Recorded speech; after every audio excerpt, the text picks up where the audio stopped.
Good morning everyone, welcome back to our channel.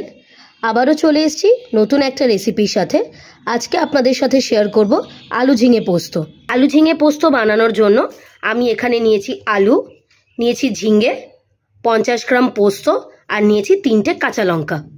ঝিঙে পোস্ত বানানোর জন্য প্রথমেই শিলে আমরা পোস্তটাকে বেটে নেব।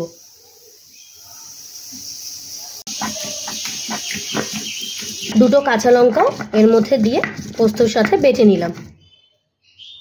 আলু ঝিঙে পোস্ত বানানোর জন্য কড়াইয়ে দিয়েছি সর্ষের তেল। আজকে আমরা এই রান্নাটা সর্ষের তেলেই করছি। তেল ভালো মতো গরম হয়ে গেছে। এবার ফোড়নে দেব সাদা জিরে আর একটা ফাটিয়ে নেওয়া শুকনো লঙ্কা। ফোড়নটাকে ভালো করে তেলের সাথে একটু ভেজে নেব। ফোড়ন খুব ভালোভাবে তেলের সাথে মিশে গেছে এবং ফোড়ন থেকে একটা সুন্দর গন্ধ বেরোচ্ছে। এবার এর মধ্যে দেব আগে থেকে কেটে রাখা আলু। আলুটাকে খুব ভালো করে তেলের সাথে মিশিয়ে নেব। দেব স্বাদ মতো লবণ, দেব পরিমাণ মতো হলুদ। এটা কিন্তু অপশনাল, আপনারা চাইলে কিন্তু হলুদটা স্কিপও করতে পারেন।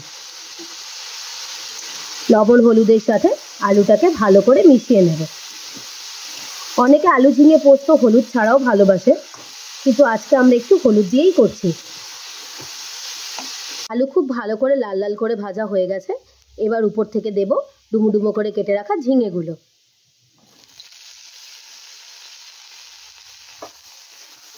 এখানে একটা ছোট্ট টিপস দিয়ে রাখি, এই সময় কিন্তু আপনারা কোনো জল ব্যবহার করবেন না।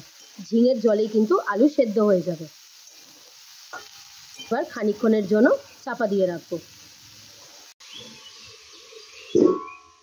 ঝিঙেটা খুব ভালো মতো টুটে গেছে এবং ঝিঙের জলেই কিন্তু আলুটাও খুব ভালো মতো সেদ্ধ হয়ে গেছে।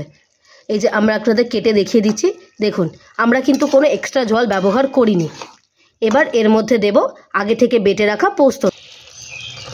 পোস্তটাকেও ভালো করে আলু আর ঝিঙের সাথে মিশিয়ে নেব। আলু ঝিঙে পোস্ত আমাদের একদম রেডি হয়ে গেছে। এরকম থকথকে করেই আমরা পোস্তটাকে নামিয়ে নেব।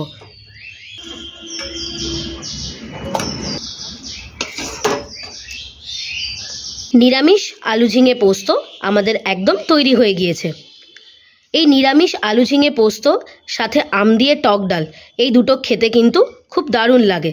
কার কার গরমের দিনে এরকম আলু ঝিঙে পোস্ত আর টক ডাল খেতে ভালো লাগে অবশ্যই আমাকে কমেন্ট করে জানাবেন। রেসিপিটি যদি আপনাদের ভালো লেগে থাকে একটা লাইক করে দেবেন। আপনারা যদি আমার চ্যানেলে নতুন হয়ে থাকেন চ্যানেলটিকে প্লিজ সাবস্ক্রাইব করে দেওয়ার অনুরোধ রইল। আর সাবস্ক্রাইব করে দেওয়ার পরে পাশে থাকা বেল নোটিফিকেশানটি অবশ্যই ক্লিক করে দেবেন আমার চ্যানেলে নিত্য নতুন রান্নার আপডেট পাওয়ার জন্য। ভালো থাকবেন, সুস্থ থাকবেন। দেখা হবে আবারও একটা নতুন রেসিপির সাথে। ধন্যবাদ।